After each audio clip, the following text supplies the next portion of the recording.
Et bonjour à tous pour cette toute nouvelle vidéo, c'est Code Python. Et aujourd'hui, on se retrouve dans la première vidéo de la chaîne YouTube où je vais vous apprendre les bases du Python pour la SNT. Dans cette vidéo, nous allons aborder des arguments simples de Python. Python est un langage de programmation créé à la fin des années 1980 par Guido van Rossum, un développeur néerlandais. Il a été officiellement lancé en 1991. Van Rossum voulait un langage qui était simple, lisible et facile à utiliser même pour les débutants.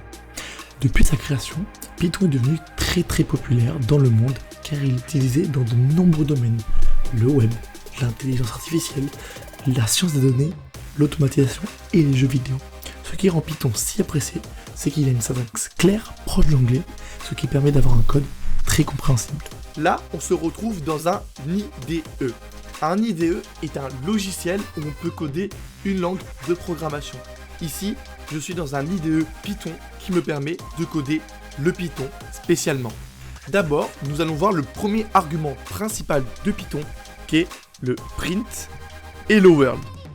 Attention, print Hello World, ce n'est pas l'argument. L'argument est seulement print. Qu'est-ce que print ? D'abord, on va exécuter le programme et là, on peut voir dans la console. La console, c'est ici. C'est l'endroit où on va avoir tous les résultats de nos programmes là-dedans. On peut voir Hello World. Ça veut dire que cette ligne va écrire quelque chose dans la console. Car print veut dire imprimer. Ça va imprimer dans la console Hello World. Bien sûr, je peux très bien modifier ce qu'il y a à l'intérieur. Je peux marquer par exemple bonjour tout le monde. Et donc, ça va m'écrire dans la console bonjour tout le monde. Les plus malins d'entre vous auront remarqué les petits guillemets. Ils vont me dire, mais c'est quoi les guillemets ? Venez, on pourrait tester d'enlever les guillemets. Et là, on voit déjà des problèmes. On voit quelque chose surligné en rouge. Si on regarde, on voit qu'il nous dit que ça n'existe pas, bonjour tout le monde. Car en effet, pour mettre du texte dans un programme Python, on est obligé de mettre des guillemets. Vous voyez, ici, je n'ai plus d'erreur. Alors que si j'enlève un guillemet, on voit directement que j'ai une erreur, car il ne reconnaît pas le texte. Bien sûr, on peut aussi mettre du texte avec un seul guillemet. Ça ne change pas grand-chose, c'est la même chose. Donc, vous pouvez mettre du texte avec un double guillemet ou un guillemet, très simplement. Donc, si je lance le programme, on peut voir Hello World, bonjour tout le monde. Mais le print n'a pas que cette fonctionnalité. Par exemple, si j'ai envie de faire un calcul, comment je fais ? Il y en a peut-être qui vont me dire on fait 2 plus 2 avec un texte, mais si je print, on voit bien ici que j'ai 2 plus 2, car le programme va me dire ce qu'il y a dedans, c'est du texte. Même s'il y a des numéros, il va dire c'est du texte. Donc Python ont été assez malins. Donc pour faire un calcul, on a juste à enlever les guillemets. C'est-à-dire que là, je vois, il n'y a pas d'erreur. Et si je lance le programme, on peut voir que j'ai bien 2 plus 2 avec mon print et j'ai bien 4 avec mon calcul. Donc, si vous voulez exécuter un calcul, vous avez juste à entrer votre calcul dans le print sans guillemets. Si je veux faire 89 plus 45 moins 12, moins 2, pardon, on peut voir, j'ai bien 132. Ça marche parfaitement. Bien sûr, il n'y a pas que le plus et le moins en Python. Il y a plein d'autres opérateurs. Les opérateurs, c'est ce qui permet de multiplier, additionner, diviser. Donc, les principaux opérateurs sont le plus, le moins. Attention, le fois, ce n'est pas un X. Si je fais, par exemple, X5, on voit bien là, le programme, il ne reconnaît rien. Il me dit, ça, je connais pas X. Donc, en Python, ils ont fait un truc plus simple. Ils ont mis l'étoile. Ça, c'est la petite astérix. Et quand je la mets, ça fait une multiplication. Je peux exécuter le programme et j'ai bien moins 3.